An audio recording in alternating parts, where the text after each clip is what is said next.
ಇನ್ನು ಬಿಜೆಪಿಯವರೇನು ಬಾಂಬ್ ಬೆಂಗಳೂರು ಮಾಡಾಕ್ ಬಿಟ್ಟಿದ್ದಾರೆ ಕಾಂಗ್ರೆಸ್ನವರು ಅಂತ ಹೇಳಿದ್ದಾರೆ. ಅದಕ್ಕೆ ಡಿ.ಕೆ. ಸುರೇಶ್ ವಾಗ್ದಾಳಿ ನಡೆಸಿದ್ದಾರೆ. ವಿಪಕ್ಷಗಳು ಮೊಸರಲ್ಲೂ ಕೂಡ ಕಲ್ಲು ಹುಡುಕ್ತಾ ಇವೆ.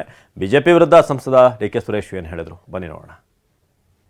ವಿರೋಧ ಪಕ್ಷಗಳು ಯಾವಾಗಲೂ ಕೂಡ ಮೊಸರಲ್ಲಿ ಕಲ್ಲು ಹುಡುಕುವಂತವರು. ದೇಶಭಕ್ತಿ ಹೆಸರನ್ನ ಹೇಳ್ಕೊಂಡು ದೇಶದ ವೈಚಾರಿಕತೆಯನ್ನ ಮತ್ತು ದೇಶದಲ್ಲಿ ಇರ್ತಕ್ಕಂಥ ಭದ್ರತೆಯನ್ನ ಪ್ರತಿ ಸಂದರ್ಭದಲ್ಲೂ ಹಾಳು ಮಾಡುವಂತ ಒಂದು ಕೆಲಸ. ಇವತ್ತು ಬೆಂಗಳೂರಿಗಿರೋ ಕೀರ್ತಿಯನ್ನ ಇವತ್ತು ಏನು ಹಾಳು ಮಾಡುವಂತ ಪ್ರಯತ್ನಗಳು ನಡೀತಾ ಇದೆ. ಅದರ ವಿರುದ್ಧ ಕಠಿಣ ಕ್ರಮವನ್ನ ಸರ್ಕಾರ ತೆಗೆದುಕೊಳ್ತದೆ. ಅದರ ಬಗ್ಗೆ ಯಾವುದೇ ಅನುಮಾನ ಬೇಡ.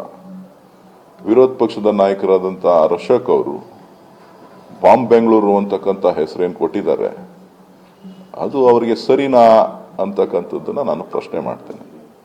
ನೀವು ಗಾರ್ಬೇಜ್ ಬೆಂಗಳೂರು ಮಾಡಿದ್ರಿ, ನೀವು 40% ಕಮಿಷನ್ ಸರ್ಕಾರ ಮಾಡಿದ್ರಿ. ಈಗ ನಿಮ್ಮ ಕೈಲಿ ಈ ಒಂದು ಬೆಳವಣಿಗೆಯನ್ನ, ಬೆಂಗಳೂರು ಬೆಳವಣಿಗೆಯನ್ನ, ಕರ್ನಾಟಕದ ಅಭಿವೃದ್ಧಿಯನ್ನ, ಇವತ್ತು ಏನು ನಮ್ಮ ಗ್ಯಾರಂಟಿಗಳನ್ನ ತಡ್ಕೊಳ್ಳಿಕ್ಕಾಗದೆ ಇವತ್ತು ಬೆಂಗಳೂರಿಗೆ